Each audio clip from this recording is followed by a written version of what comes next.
শুরু করছি। Target question ব্যাংকের সেকেন্ড সামেটিভ এভলিউশনের Kalsur high school, north 24 Pargana. প্যাসেজটি হলো, প্রথমে আমরা প্যাসেজ পড়ছি। Prince Khurram was later known as Shahjahan. তো রাজকুমার খুরম তারপরে নামান্তরণ করা হলো শাহজাহান নামে।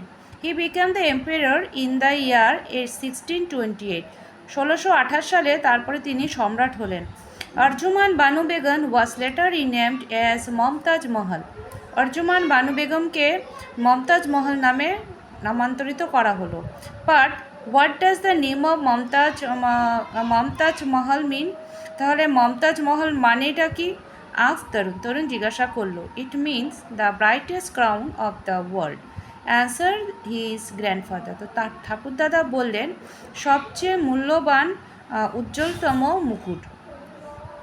দেন he continued with his tale. তারপর তিনি তার গল্প চালু রাখলেন। When Mumtaz was on deathbed, Mumtaz যখন মৃত্যুসজ্জায় ছিলেন, Shahjahan promised her that he would not marry again. যে সময় মৃত্যুসজ্জায় ছিলেন, শাহজাহান কথা দিয়েছেন যে তিনি আর বিয়ে করবেন না। He also promise that he would build the most beautiful mausoleum over her grave, এবং তার স্মৃতিসৌধে তিনি একটি বড় সমাধি বানাবেন। পরে বলছে, হোয়াট ইজ এ মজলিয়াম? মজলিয়াম কি গ্র্যান্ডফাদার? এবং তরুণ ইজ সারপ্রাইজ। তরুণ অবাক হয়ে জিজ্ঞাসা করলো, সমাধিস্থল মানে কি? ও, a mausoleum is a building build a house the death his grandfather. তখন তার ঠাকুরদাদা বললেন, একটি মজলিয়াম মানে হলো একটি সমাধিস্থল, যা কিনা একটি মৃত মানুষের জন্য একটি ঘর তৈরি করে রাখা হয়। তারপরে আসছি আমরা কোশ্চেন অ্যান্সারে। এখানে বলছে, হোয়াট ডাজ মমতাজ মহল মিন? আমরা লিখব, Mumtaz Mahal mean the brightest crown of the world. হলো। What is mausoleum? লিখব হচ্ছে, mausoleum is a building to the house the dead. এই যে এখানে a mausoleum is a building to house the dead. পরে বলছে, কমপ্লিট দ্য ফলোয়িং সেন্টেন্স। বলছে, prince Khurram was a later known as Shahjahan. Number 2 হবে, Arjumand Banu Begum was later known as Mumtaz মহল।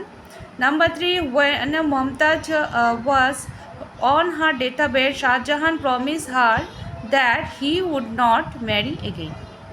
তারপরে C নাম্বারে বলছে, right true or false.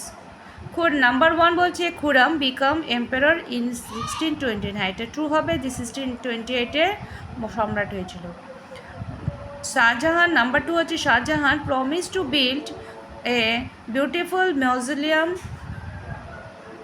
Over Mumtaz grave. Mumtaz স্মৃতিসৌধে তিনি একটি সমাধিস্থল বানিয়েছিলেন, কথা দিয়েছেন যে বানাবেন, তো এটা হবে ট্রু। নাম্বার 3, মমতাজ মহল মিন স্টার। এখানে বলছে মমতাজ মহল মানে হলো একটি তারা, তো এটা হবে ফলস। এরপরে আসছি আমরা গ্রামার অ্যান্ড ভোকাবুলারিতে। তো গ্রামার অ্যান্ড ভোকাবুলারিতে বলছে, প্রথমে বসছে ফিল ইন দ্য ব্ল্যাঙ্ক। বলছে প্রেজেন্ট কন্টিনিউয়াসে লিখতে হবে। তো নাম্বার 1 হবে, মিতা ইজ লিসেনিং। যখনই প্রেজেন্ট কন্টিনিউয়াস বলবে তখন ইজ বসবে, ভার্বের সঙ্গে আইএনজি যুক্ত হবে। আর যদি বলে পাস্ট কন্টিনিউয়াস, তখন এখানে ওয়াজ বসবে, ওয়াজ ওয়ার এগুলো বসবে, তার সঙ্গে ভার্বের সঙ্গে আইএনজি হবে।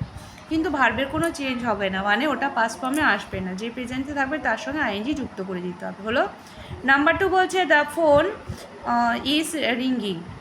এরপরে বলছে, fill in the blank with preposition. Number 1, the man is sleeping under the tree. Number 2 হবে, children play in the park, look at the blackboard. Number 4, they came from Kolkata. Number C বলছে, change form of doing verb, ভার্বের পরিবর্তন। Tell হবে told, go went. এরপরে number সিটা বলছে, write a short paragraph describing yourself. নিজের সম্পর্কে কিছু লিখতে হবে। এখানে হিন্টসগুলো দিয়ে দেওয়া আছে। Name the age, place you live in, কোথায় থাকো, তোমার স্কুলের নাম কি, হবে কি, এবং তুমি বড় হয়ে কি হতে চাও। তো লেখাটি খুব ছোট্ট করে লেখা হলো। এখানে দেখো, নিজের সম্পর্কে লিখতে হলে আগে নিজের নাম লিখবে। এখানে আমি একটা নাম দিয়ে দিয়েছি, my name is Adrika, I am 11 years age, আমার 11 বছর বয়স। আই লিভ ইন উত্তর দিনাজপুর, আমি উত্তর দিনাজপুরে বাস করি। My school name is Chopra girls high school, আমার স্কুলের নাম Chopra girls high school. My hobby is drawing picture, আমার হবি শখ হলো ছবি আঁকা। I like to read books and I don't like to play, আমি পড়তে ভালোবাসি কিন্তু খেলতে ভালোবাসি না। I want to be a doctor, আমি বড় হয়ে ডক্টর হতে চাই। এই হয়ে গেল আমার ভিডিওটা শেষ হয়ে গেল এখানে। আর যদি তোমাদের ভালো লেগে থাকে তাহলে অবশ্যই একটু লাইক করো। আর যদি কোনো রকমের কোনো সাহায্য দরকার পড়ে, কোনো প্যারাগ্রাফ বা কোনো কিছু জানতে ইচ্ছে হলে অবশ্যই তোমরা আমাকে জানাবে।